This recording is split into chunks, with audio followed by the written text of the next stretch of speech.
The spiritual home that we've created here in Lawrence-Cedarhurst, and once we put this on the internet, we will hopefully transform the world into a better place to live through exposure to our Jewish sages and their teachings.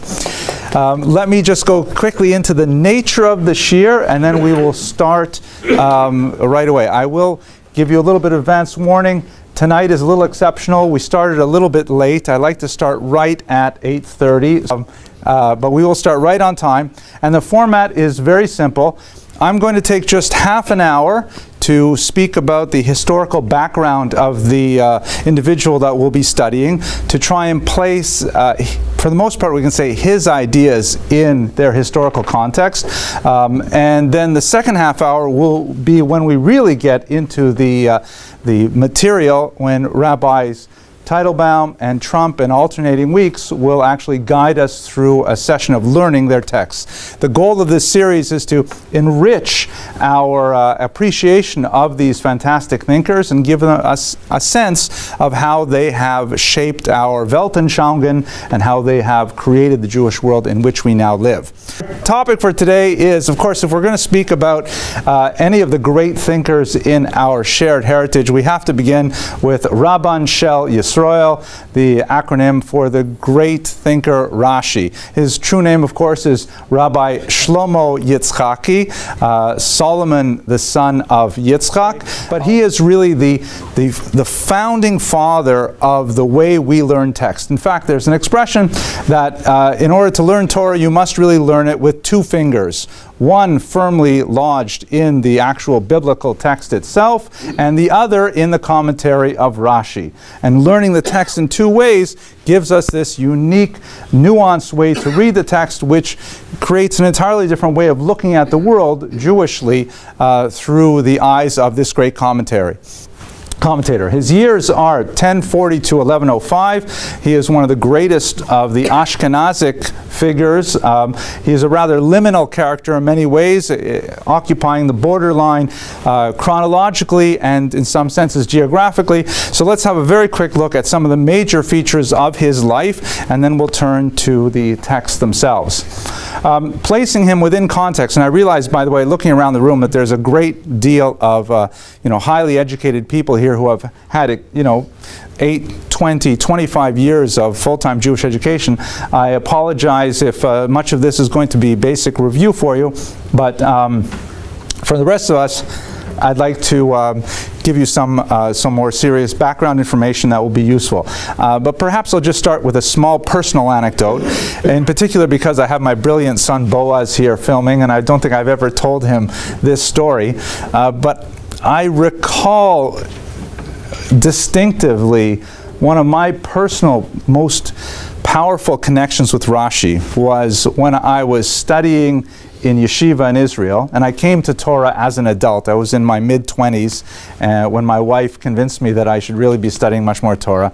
And I remember being so frustrated just trying to work through a basic Rashi on a Gemara and feeling so terrible that, Rashi is something that is learned by young children and old people alike with great facility, and there's so many ways you can approach it, and I simply could not crack open this Rashi, and I felt tremendous, literally tears of frustration. I literally cried with frustration, thinking, how is it that I'm in graduate school already, I'm studying for my PhD, I published articles, and I can't figure out Rashi? And I felt so awful and frustrated, and tears ran down my face.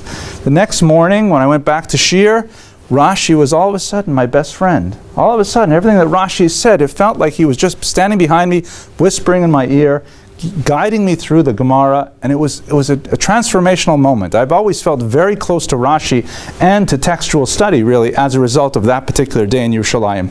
And I feel like maybe in a strange way I kind of channeled the spirit of Rashi, because that's really his goal as a teacher, is to give us access to the material, hold our hand, walk us through the text to a degree which Art Scroll only, in a pale manner tries to imitate. Anyway, here we go. Let's go back to the timing. So the periodization, we have These are groups of scholars by Jewish historiographic convention. The Tanaim refer to scholars who were associated with the compilation of the Mishnah, basically to the early 3rd century of the Common Era. Then you have the Amoraim, who are associated with the Talmud, to the 6th century. A group of scholars known as the Geonim, primarily in Babylon, to the 9th century. And then you have the Rishonim, which is a very large group of scholars from the late 9th century to the 15th century. This is when Rashi, of course, lived. He's one of the early Rishonim, an extremely important one. And then afterwards you have the Acharonim in the 19th century. Everything after the 19th century is not really worth talking about, so we're not even going to mention it. Rashi is often associated with this script, the so-called Rashi script. It's a little bit of a misnomer. He wrote in the typical Ashkenazic script of the day. This is just a printing convention that is essentially like italics. Regular square or Assyrian script is what we're used to in most of our prayer books and other standard Hebrew textbooks. The Rashi script was just a little bit of a cursive. It looked kind of pretty, and it helped in typographical conventions to place two different typefaces on the same page so you could distinguish between the main text and the commentary. For those of you who may be somewhat stymied by Rashi's script, it's really not that hard. It's almost identical to the regular script, except for a handful of letters, like the letter Aleph, which has kind of a flag on the top. The letter Shin is really quite different. The final Mem and a Samech are quite different, but otherwise it's really not so hard to learn. I'll tell you one also personal funny story. I wrote a small book on the Talmud that was published by Feldheim Publishers. I'm very proud of saying, by the way, I think I'm the only person ever to be published by both Harvard University Press and Feldheim Publishers. That's why I work for Touro College. But the Feldheim, I had a tremendous editor there. We went through 19 drafts before it went to print. We even had about a 3,000 word exchange on whether the word should be chuleh or chula in a particular part, whether or not a particular nekuda should be different. But there was one glaring mistake when I talked about reading Rashi's script in this book. I said all the letters are the same except for these underlined letters, and we forgot to put in the underlining. And to this date, until I release this video on the internet, no one has found that mistake. I don't know what that means. I guess people are a little too afraid to learn Rashi's script. But anyways, there it is. It really isn't Rashi's script. It's just because the fact that Rashi is usually printed in that script that it has taken that name, but it has nothing to do with him personally. Now, I mentioned that he was one of the generation of scholars called Rishonim, literally the first ones. And the kind of intellectual work, the kind of scholarship that the Rishonim were engaged in were extremely important for really setting the Grundlage, the foundations for what would be done in later generations. The kind of things they did, many of them paid a special attention to textual integrity. Is the text that we have correct? Are there scribal errors? Are there variant manuscripts? Things like that. Rabbi Hananel is a great example. The grammarians like Saruk and Ben Dunash spent a lot of time trying to explain exactly what the Hebrew text meant on a grammatical level. And of course that's quite significant because the Jews are no longer speaking Hebrew as a native language. It's always a secondary scholarly language, so you have to have grammarians to really understand what's going on. Many of them were involved in cataloging, especially cataloging the 613 commandments.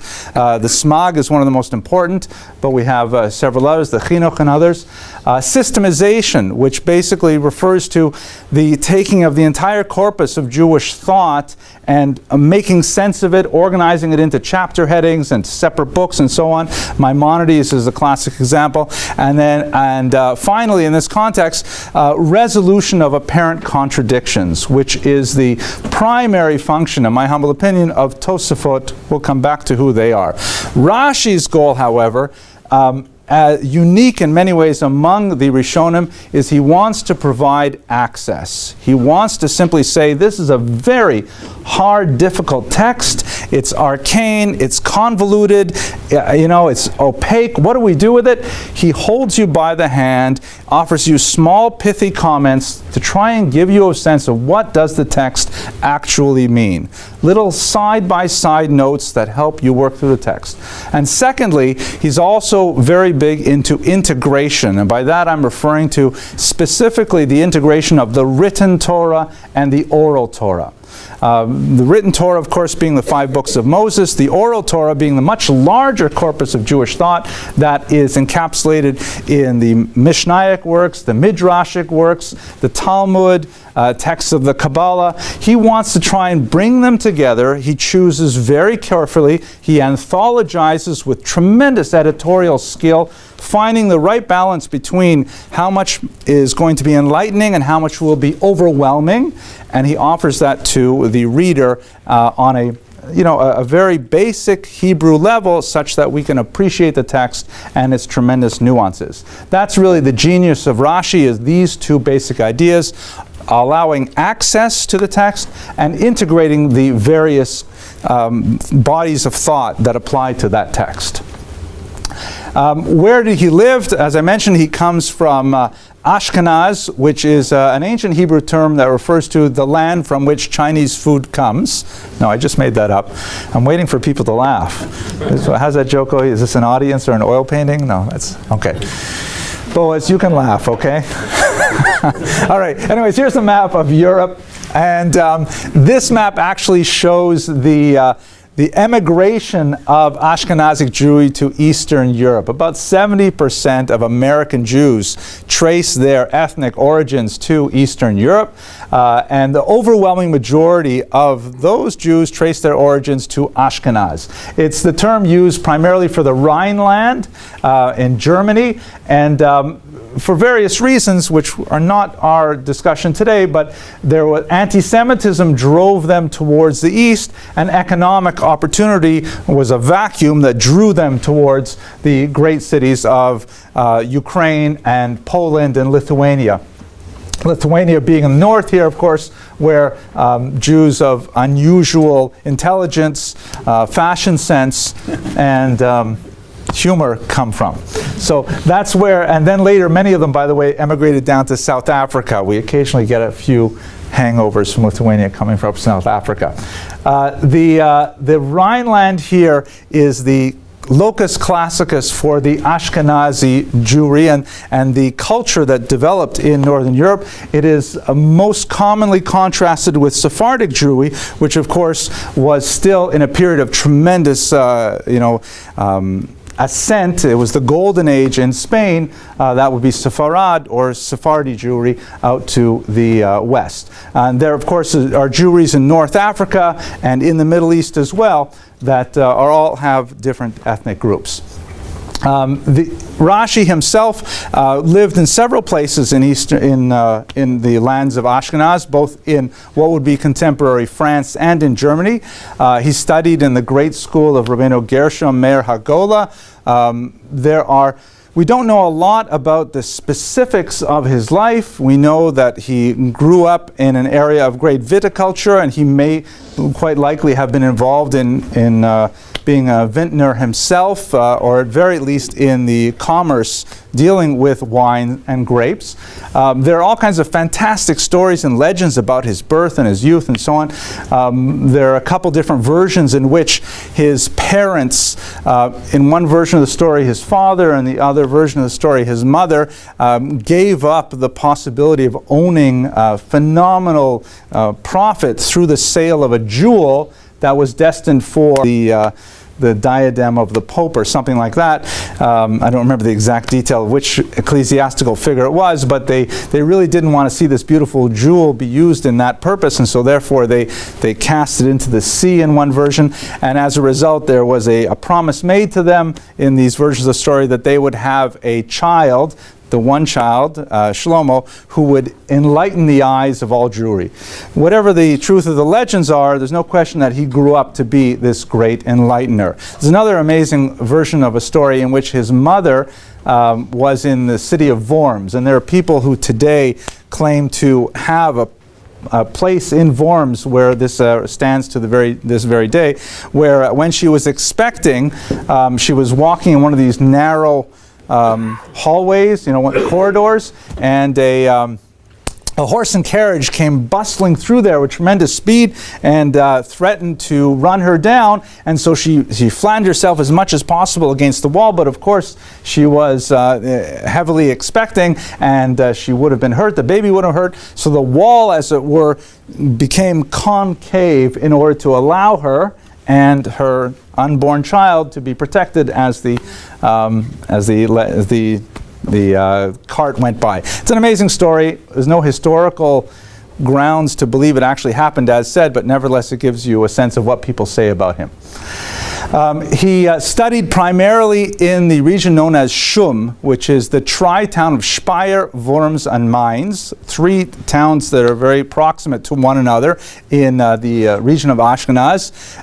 And it was there that he was able to draw together much of the scholastic methodology of the South, where you have people like Rabbeinu Gershom active, the school of Provence, with the Ashkenazi proper way, the regimen of studying the Torah with great discipline and grammatical fortitude.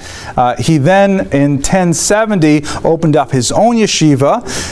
Like many yeshivas probably today, his first students were his children and his grandchildren, and they went on to achieve great fame as well in the school of Tosafot. He had a number of daughters which have been popularized in fiction. There's very little historical data to support the specifics of the biographical depictions, although the author, Maggie Anton, did do a tremendous amount of historical research and attempted through a multiple volume series to provide a picture of the life of Jewish women in 11th century Germany with great success in many areas. There is a widespread fallacy that his daughters wore tefillin. We don't have any evidence of that whatsoever, but we do have some interesting passages in the writings of one of his illustrious grandchildren, Rabbeinu Tam, that he knew of women who did wear tefillin, and in fact they said the blessings when they put on the tefillin. The widespread idea that Rashi's daughters wore tefillin, however, does not have any classical source in the period. There's also no reason to believe the assertion that the so-called pseudo-Rashis, Rashi was so popular that many texts were authored by others and his name was attached to them. And it's very different from today's scholarly world. Today, in the academy, what we do is we take something that someone else wrote and we put our own name on it. But back then it was popular to take something that you wrote and put someone else's name on it. So we have several pseudo-Rashis, especially on the Talmud, sometimes because copyists found a manuscript without having a clear authorship, and so therefore they said, well, this looks a lot like Rashi, and so they added the word Rashi to it, but it's clearly not. So some have opined that perhaps his daughters did write some of the pseudo-Rashis. Again, there's no reason to specifically believe that, but the scattered references that we do have to his daughters indicate that they were literate, that they were learned, and that they did communicate with their father in learning, meaning they had a body of Torah knowledge which was quite impressive, especially for their day. Not surprising, perhaps, if your father is Rashi, that whatever your gender, you would be a very learned individual. His major works, we will study some of them in just a few minutes, but his commentary on the Torah is absolutely essential. It is universally printed, typically alongside the commentary of Onkelos, the translation of Onkelos that we'll study in another class. He's also written a massive commentary on almost every tractate of the Talmud, almost every book of the Tanakh. It's the very first place a scholar looks, or at any stage in their scholarly career, is what does Rashi say? How do we understand this passage? We always look towards the inside binding, which by long-standing typographical convention is where we place the commentaries of honor, the ones on the inside. Rashi's always on the inside. What does he have to say? And there's a whole engine of research in the yeshiva that is surrounding the question, what's bothering Rashi? Meaning when Rashi says something that appears obvious, there's always a much deeper reason. Why did he bother to say something that we would otherwise know? And exploring that question of what's bothering Rashi is often quite productive as a scholarly venture. Now, at the end of his life, most of his life was lived with relative tranquility, which is not something that could be easily said about the Jews in Europe. But at the end of the 11th century, at the end of his life really, he was an aged man, he dealt with one of the most difficult social crises of the era. This was associated with the First Crusade of 1096. The Crusades were a tremendously heart-rending period for Jews in the Rhineland in particular. It was originally a movement that began in December 1095 when Pope Urban II called upon all Christians to gather together and to free the homeland from Muslim infidels, because there was some question about access to the holy sites for pilgrims. This happened to be an incredible message. It resonated with tremendous force throughout Europe, and there were other social and economic factors that combined to bring together a formidable force of soldiers from all over Europe. And they managed to make their way, following monks like this one here, Peter the Hermit, to Jerusalem. They had to repeat it several times because the Muslims were able to throw the Crusaders off the Holy Land. And of course we have some of the most fascinating architecture in Israel from that period. But the First Crusade of 1096 was especially important from a Jewish perspective, because what happened was several of the kind of ragtag crusaders who didn't make it into the regular army, meaning they were not noblemen, they were not professionally trained knights, they were just, adventurers. In some cases, and we have many first-hand accounts from the period, they were like, hooligans, poor peasants, landless peasants. They would even do things like, if there was a goose that insisted on walking to the east, they would say that the goose was holy and they would follow the goose. Another famous crusader had his back tattooed with a cross, and he revealed his back to his audience, said, "Look, I woke up and I had this mark on my back.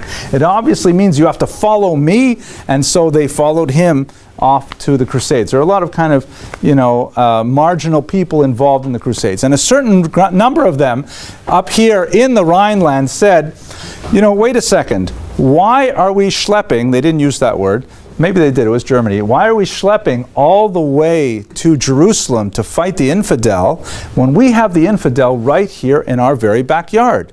We don't have to go all the way over there to fight Muslims. We can fight Jews right here in Speyer, Worms, and Mainz.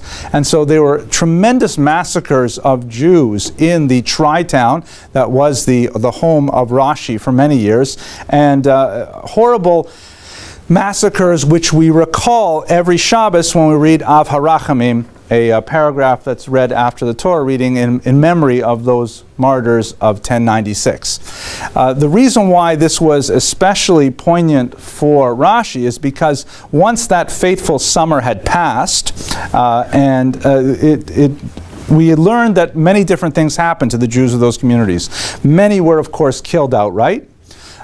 Many amazingly chose to take their own lives. We have some powerful first-hand accounts of Jewish families, deciding to kill their children first and then kill themselves rather than expose themselves to baptism. And then we have, of course, many Jews who chose to become baptized rather than submit to the sword. And then after the Crusades had passed, and especially because these were not legitimate crusaders, so to speak, these were not like authorized crusaders, then they found that the storm had passed and they could return to their Jewish lives.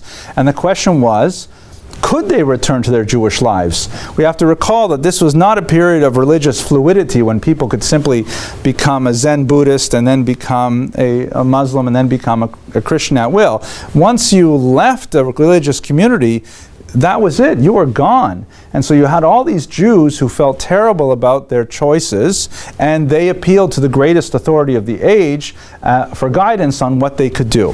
Rashi, of course, was the greatest authority of the period, and he wrote in his Teshuvot, which were extremely influential, that in fact they should be completely reaccepted as Jews. There should be no prejudice against them for the decision they made when they were on pain of death, and in fact that is a decision that has had huge consequences for Jewish history. So when we reflect on the life of Rashi as a whole, we should recall that this is someone who lived a millennium ago. And how often is it that we have a figure that lived 1,000 years ago that is so influential that he still plays a very vibrant part in our intellectual lives even today?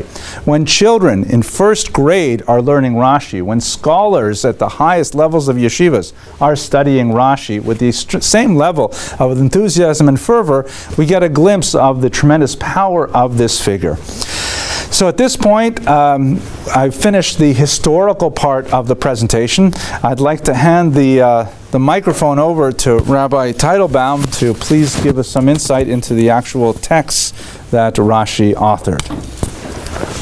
Thank you, Dr. Abramson. That was really marvelous. We're going to look at a couple of the comments of Rashi on the Chumash, but before we do that, we're going to just think for a moment about what the Talmud would be sans Sansino, without Art Scroll, and without Rashi. People in our time have said, what a fantastic job Art Scroll has done, and they truly have, making it possible for literally all of us to open the Talmud, to read folios, to read Mesechtos, to make siyumim, and it's glorious, absolutely glorious. One needs to understand that is what Rashi did, but I cannot even say how many times over. The Talmud was a sealed book. It was impenetrable. It was inaccessible to the common man. And that's without exaggeration. Most of us, the vast majority, if not all of us in this room, living in the times before Rashi was written, would not have a prayer, not a chance, at studying Talmud. If not with one's teacher, master, Rabbi, page by page by page by page, line by line by line. So what Rashi did in terms of opening up the Talmud is incomparable. Everybody else's work is built upon Rashi's. That's not to say that there aren't those who will dispute Rashi, and the Tosfos, and the Rambam, and the Ran, and who will say, well, they have a different take of what this Mishnah means, a different understanding of that Gemara. Oh, of course. But in terms of being capable of navigation, nobody could make their way through the Yam HaTalmud if not for the rudder, and the sail, and the ship, and the steam engine, and what we have to say in our own time would be the nuclear power that makes the Yam HaTalmud accessible and navigable to everybody. It's the first thing we have to say about Rashi is that he has made Talmudic Judaism a reality. Because by opening up the Talmud, you are now saying that which the Perushim began with in the Bayis Sheni in the Second Commonwealth, continued on with Mishnah and Talmud and the period of Gaonim about which we heard briefly. And then the Rishonim, it was that which became for all of Klal Yisrael, Talmudic Judaism as we understand it today, Rabbinic Judaism as it's so called, that can be embraced and lived and appreciated, and it isn't foreign to us. And it's not by rote, because anybody can open up a Gemara and study. That's only because of Rashi. So that Rashi is therefore perhaps singularly responsible for the success of Rabbinic Judaism. And as we leave our focus from the Talmud, let's just note that in the case of the Talmud, in the case of Gemara, Rashi's work principally was to, as Dr. Abramson so beautifully said, take us by the hand, line by line by line, and say, well, this is what this means, and this is what the question is, and this is what the answer is. And that's particularly where, yes, the question appropriately is, what's bothering Rashi? People have authored books by that title, What's Bothering Rashi? Because there you want to know what would have been another or maybe alternative interpretation. You know, today we have a newer phrase, alternative facts. We have alternative interpretations, and so when we ask, well, what's bothering Rashi? Part of what we're saying is, what is that which Rashi says is not the understanding, such that he guides us to what he says is the understanding. So there, yes, Rashi is taking us by the hand, and it's appropriate to ask, what's bothering Rashi? He is trying to not just answer the question of what's bothering Rashi. He's answering the question of, you'll excuse me, what's bothering God? Rashi is trying to educate us to understand what the Torah is really trying to tell us on all levels, on Pshat and Remez and Drush and Sod. Rashi conveys to us the truth, the powerful truth of the fact that there are numerous planes of reality and of existence, and therefore there are similarly numerous planes and realities of meaning. Meaning doesn't have to mean literal translation.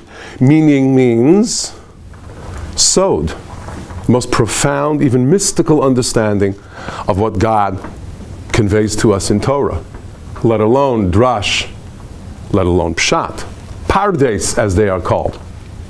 And the beautiful wide pardes, that is the reality of what Hashem did when He gave us Torah. He gave us a pardes. He gave us an entire orchard, and He said this is all for us to live with and to live by, to live in. Rashi so beautifully, therefore, is not just all about what's bothering Rashi. What is the meaning of this word? How do you understand this pasuk? Rashi is telling us, what is the message of this pasuk? Why did HaKadosh Baruch Hu say it this way? To us. What's its meaning and relevance to us?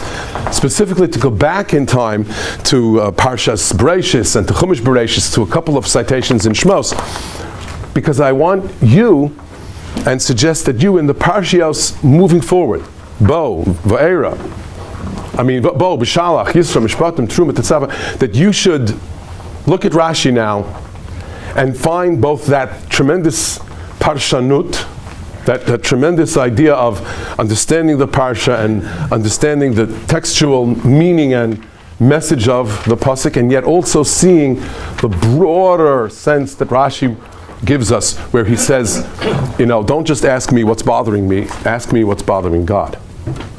It's not about what's bothering Rashi so much as, why is it that HaKadosh Baruch Hu tells this to us? What's the bigger message? Let's take a look at a couple of Rashis. Please turn to the first Rashi in Chumash. We'll do this one quickly because this is so obvious and so well known. Page 2. I always joke that the first page of Chumash, of the stone Chumash, begins on page 2 because they wanted to imitate the Talmud, which, you have a shar blot and then the first page is Daf Beis Amud Aleph. So they started on page 2. Or is it because the Torah begins with the Beis Bereishis? So anyway, on page 2, Rashi famously says in the very beginning, the Torah really should begin with the parsha we're going to read this coming Shabbat. Amar Rabbi Yitzchak laho yitzarach lahaskal es haTorah elo mehachodesh hazeh lochem.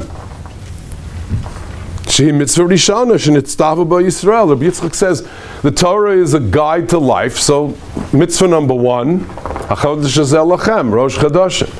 That's in Parshas Bo. That's where the Torah should begin. Umatam pasach bebereshis mishum, because of the pasuk in Tehillim koyach ma'asav higid la'amay losas lahem nachlas goyim. Something important to us. Look at the Rashi almost prophetically saying she'im yomra umas ha'olam liYisrael listim atem. When, or if, but we know it's a when, the nations of the world say, you Jews are thieves. You've conquered other people's lands, occupied territories. Hey, we answer, the land is all God's. Hu bra'a nisana la'asher yashar be'einav. B'ritzono nitna lahem, u'b'ritzono not lamehem v'nitna lanu. V'nasna lanu. So the first Rashi begins by telling us we Jewish people have a homeland. And the whole point of Bereshis Bara Elokim Shamayim V'Sa'aretz is that it all belongs to God, and He has apportioned to every nation there where He wishes that nation to live. That's their portion, that's their nachala. Ours is that little piece of land along the Mediterranean. Tell that to the nations of the world. It's the first pasuk in Chumash. Now this is obviously not a simple pshat of what Bereshis Bara Elokim means, but it's an obvious way in which Rashi opens his commentary almost announcing, I'm not going to write just a simple translation of Chumash. I'm going to share with you, taken from Medrash, taken from Talmud, Bavli Yerushalmi, I'm going to share with you the point, the bigger point, that HaKadosh Baruch Hu is trying to make throughout the Torah. Let's take, as another example, please turn to page 94. Just briefly, as we go through the book of Bereshis with a few examples. Page 94. Tefillah, prayer, so important. Prayer is important, but so is prayer not just selfishly for oneself, but prayer generally. And no prayer goes unanswered. There's a famous Rashi in Shir Hashirim, we'll talk about it some other time, that says as much. Sometimes your prayer is just a general prayer or a prayer for someone else, but if you yourself could benefit from that for which you're praying, perhaps you will. Famous Rashi. Again, a Rashi that's conveying to us what tefillah is and what selfless tefillah is all about. Pasuk Yud Ches, the end of Siman Chav, Pasuk Yud Ches, Ki atzar Hashem ba'ad kol rechem leveis Avimelech al dvar Sarah, Eshes Avraham. Because of what Avimelech attempted to do to Sarah, everyone was barren. All of the women in Avimelech's family, they were all incapable of having children. They all became infertile. V'Hashem pakad es Sarah ka'asher amar. HaKadosh Baruch Hu granted Sarah the child he had promised. Vayas Hashem l'Sarah kasher diber. Now, we understand that it's all because of Avraham's prayer for Avimelech. Please Hashem, forgive him, for he knew not what he was doing. And let him be, and his family, and his wives, and all of them, let's allow them to once again have their children and have family life. That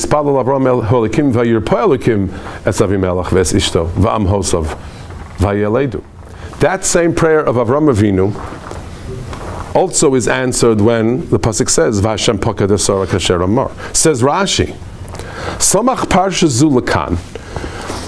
The fact that the Torah, just after mentioning that Avimelech's family was again able to have children, the Torah says Sarah's son Yitzchak was born. Why? The juxtaposition. If you set yourself aside and you're just davening for what your fellow man needs, if that's what's on your mind, if that's what's on your heart, you happen to need that very same answer to a prayer. You might just be answered first. Shneimar vayispalel Avraham el Elokim vayirpa Elokim es Avimelech v'samach lei. Immediately thereafter, the Torah says, "V'Hashem pakad es Sarah ka'asher Amar. Shapakda kvar kodim sheripes Avimelech. HaKadosh Baruch Hu had already provided for pregnancy for Sarah, even before Avimelech's family was healed. But it was that timing of the matter, with Avraham's prayer at that time,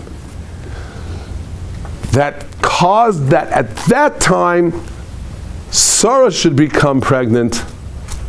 Yes, it was promised, but at that time she became pregnant because that's when Avraham prayed for Avimelech. Sarah became pregnant at that time because her husband was praying for Avimelech, who had somewhat unwittingly taken Avraham's wife. Rashi's point: power of prayer, but not selfish prayer. Prayer for someone else, even prayer for Avimelech. So Rashi's giving us more than the pshat. He's telling us with a bigger picture what the Torah, what HaKadosh Baruch Hu wishes to convey, in this case with the order of events in the sequence in which the Pesukim appear. Let's move on to Parshas Chayei Sarah. Moral lessons Rashi is constantly teaching us, he's educating us. Page 108 in Parshas Chayei Sarah. Famously, Ephron acts as if, of course, Avram, you can take the land for Ma'aras HaMachpelah. It's yours for free. Avram understood better. Vayishma Avraham el Ephron. He listens carefully. He understands Ephron's real intentions. Vayishkol Avraham le Ephron es hakesef asher diber b'oznei v'neiches arba me'os shekel kesef over lasocher. Over lasocher, meaning the most pristine, whole coins. Rashi talks about centurion, meaning the full weight of each coin. Over lasocher, accepted internationally, right? But he points out that the second time in the pasuk, not the first Ephron, the second Ephron, where it says that Abraham pays him, it's written chaser. Take a look. Vayishma Avram el Ephron with a vav, vayishkol Avram le Ephron without a vav. He pays Ephron the money, but it's the Ephron without a vav. And he quotes the Medrash, because he's trying to tell us, Rashi's trying to convey to us the great lesson. Emor ma'at v'aseh harbe. Exactly. Don't just talk the talk. Don't bother. Walk the walk. Chaser vav, Rashi says, pasuk tezayin, vayishkol Avram le'Ephron, chaser vav lefisha amar harbe, va'afilu ma'at lo asa. Ephron said, oh, it's yours, but he took more than the land was worth. Shenatel mimenu shkolim gedolim shehin kanterin, shenemar over lasecher. So Rashi's point to us is, be like Avram. Be one who does in earnest, who does and does selflessly, and not like Ephron, who talks the talk, but does nothing at all. And then finally, and this is very, very important, Rashi always is trying to give us the great moral push in interpersonal relations. There's a tremendous amount of Rashi that emphasizes the evil of Lashon Hara. And it's almost as if he tells us that's the whole point of the story of Yosef and his brothers. Take a look at the beginning of Parshas Vayeshev on page 198.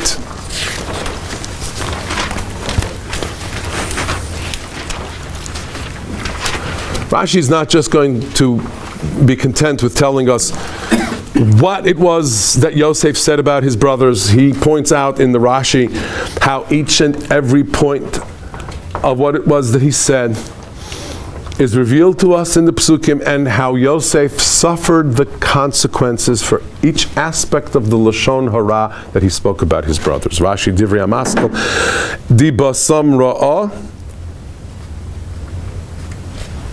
Pasuk Gimel in Rashi. Kol Ra'ah shehaya Ra'ah be'echav b'nei Leah haya magid la'aviv, shehaya oichlin ever min achayim, mazalzlin b'vnei hashvachas, l'kreisen avadim, v'cheshudim ala ha'arayos. Ubishloshten laka, he was punished for each and every one. Every menachai, when they slaughtered the goat and ate it properly after slaughter. When they sold him into Avdus, obviously, when he became an Eved himself. And then Gilui Arayas, he was accusing his brothers of being licentious. Well, what happened to him? He was pursued by the wife of Potiphar and suffered through all of these step by step by step, each and every one specifically because he had accused his brothers falsely. So Rashi is trying to tell us that the greater picture of the story of Yosef and his brothers includes this tremendous lesson, this tremendous sense of how careful we have to be about our fellow Jews and how we say, how we speak about each other. Rashi again in Shmos, page 298. These are all famous Rashis. We all know these Rashis. We sometimes call them a Rashi to live by. And Rashi succeeded really in influencing, therefore, and in shaping world views of all of Jewry by this kind of a commentary on the Torah. For generations, he has created some of these foundations of our faith and of our worldview by having commented on Torah not with simple meaning but with the bigger message that he teaches us, God wants us to know. And so I believe that Rashi wanted the wider, greater Torah and its message to be conveyed to us by the words of the Torah, that his belief was that all of those midrashim and Gemara that he brings, that's all what the intention of the words of Torah were from the start. And he succeeded in profoundly influencing, therefore, what kind of religious people we are, what the religious character of the Jew who studies Chumash is all about. Thank you once again for joining us this evening. I think personally I gained a lot in terms of just getting the sense of really what's behind Rashi. And then also from the end part, we got a sense of really the values, what was really happening in Rashi's life, and the values that he was talking about, and what he was trying to get at, what's bothering God, as was talked about by Rabbi Teitelbaum. Oh, excellent. Yeah, I totally agree. But next week is going to be absolutely fantastic because, Rashi is phenomenal. And as I said in my presentation, he really has I have a very, very great deal of affection for him on a personal level, if that's possible to say. But the Ramban, his life was so dramatic. I mean, the history is going to be amazing. Do you know much about his life? The Ramban is the one person in history I wish I could have actually met. I really, really wish I could have met. But then there's times I think to myself, well, maybe I actually do know him.